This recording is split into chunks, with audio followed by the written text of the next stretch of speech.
5 things that you should do before any presentation. Now, the reason why I want to share these with you is because I was working at a conference last week, and let's just say that for some of the speakers that got up on stage, it didn't go too well. So I'm sure that you've had this situation where you're sat in the audience, there's somebody up on stage, and it just starts to feel a little bit awkward. It feels like you can't watch anymore. Well, that's kind of what happened at this conference with a couple of the speakers, or a few of the speakers.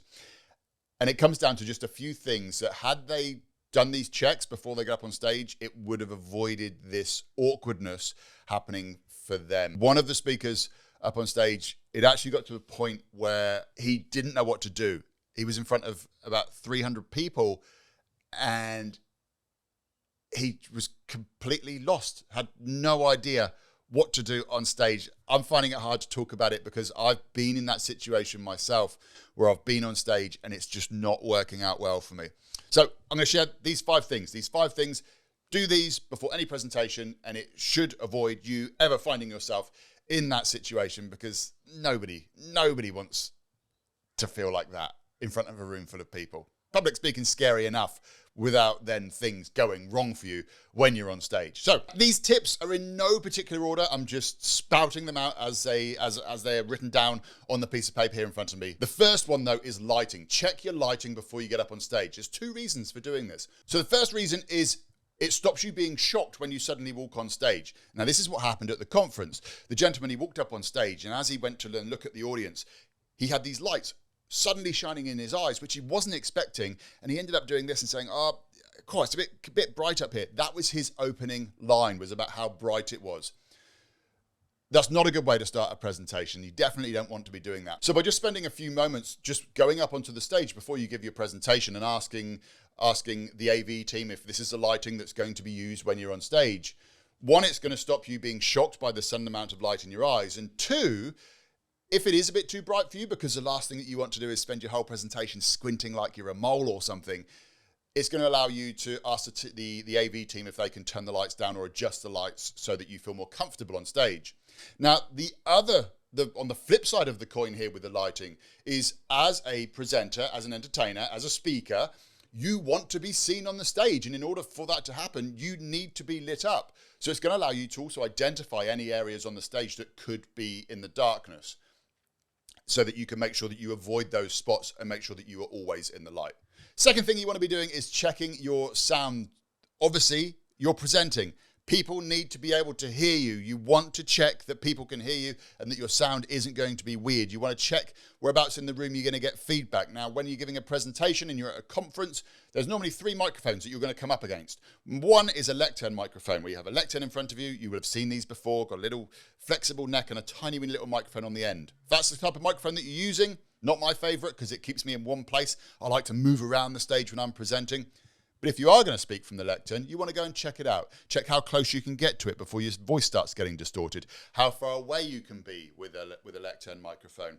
You also want to work out how high you need to have it if there's a presenter before you who's really short and you're really tall, or if you're really tall, or if you're really short and the person before you is really tall, that microphone might not be at the right height.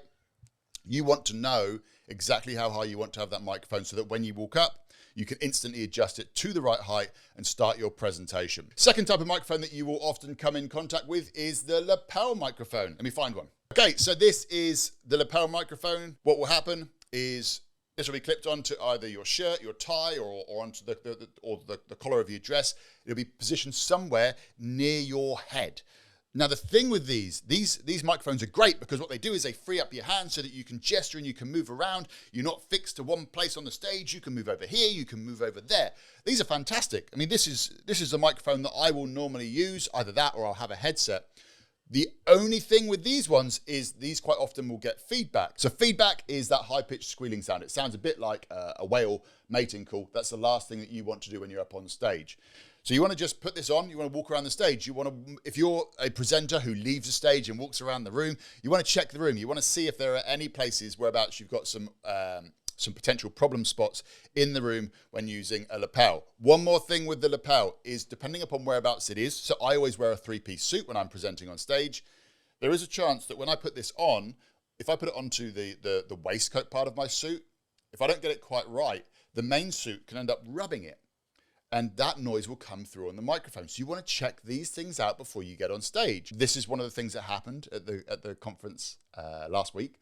There was a lady giving a presentation up on stage. She was using a lapel microphone, and it was clipped up into the top of her dress. She had quite long hair, and the hair was rubbing on the microphone, and you could hear it through the microphone. So these are things that you want to check, things that you probably wouldn't think about ahead of time, but can just enhance the audio quality, because your voice is one of the most important things when it comes to delivering your presentation, because that is what people need to be able to hear. So lapel mic is the other one. Now, the final microphone that you might find yourself presented with is one of these, a handheld microphone. Now, this can either be wired or it can be wireless. Obviously, this one is not plugged in. I'm going to talk into it like it is plugged in, but I'm really speaking into this one here. Now, the problem with one of these is that unless you are a professional speaker that's used to using one of these microphones all the time, the second it starts to move away from your mouth, it's like me getting further away from the microphone. My voice becomes quieter. It stops you using this arm, or whichever arm you're using the microphone to hold, to gesture. And gestures play a big part in how we communicate. If you've watched any of my other videos, and you will know that I'm actually speaking into this microphone now, like I'm using it, and I'm not. But I'm going to continue anyway. But it stops you gesturing. And the other thing with one of these is people who are nervous, and I've seen this, is they will hold the microphone with two hands, speaking into it a bit like this, and they make themselves look nervous. So while these microphones, the plus point on these microphones is generally the sound is a lot better, and you don't stand so much chance of feedback. Again, it allows you to move around, but it does stop you using both hands to gesture. And unless you're really used to using one of these, the chances are you might end up letting your hand start to drop and people won't be able to hear you. The third thing that you want to be doing is checking your clicker. Now, this isn't a real clicker that you would get if you were at a conference. This is actually to control my lights. However, you do want to be checking your clicker when it comes to you presenting, because sometimes that button that goes forwards, you sometimes have to press it a bit harder than others.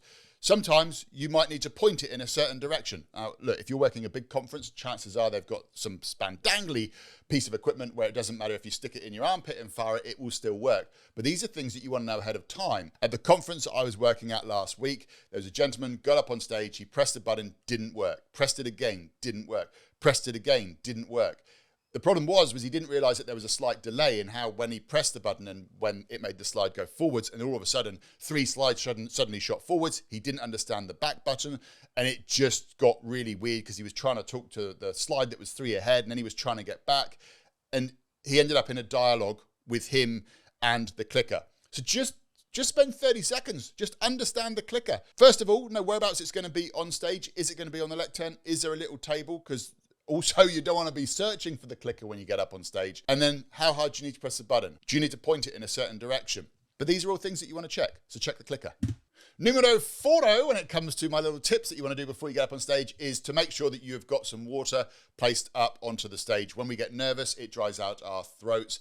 And at the conference last week, one of the gentlemen, he didn't put any water up on stage before he went up there, got a little bit nervous, and he started to do that a lot on stage.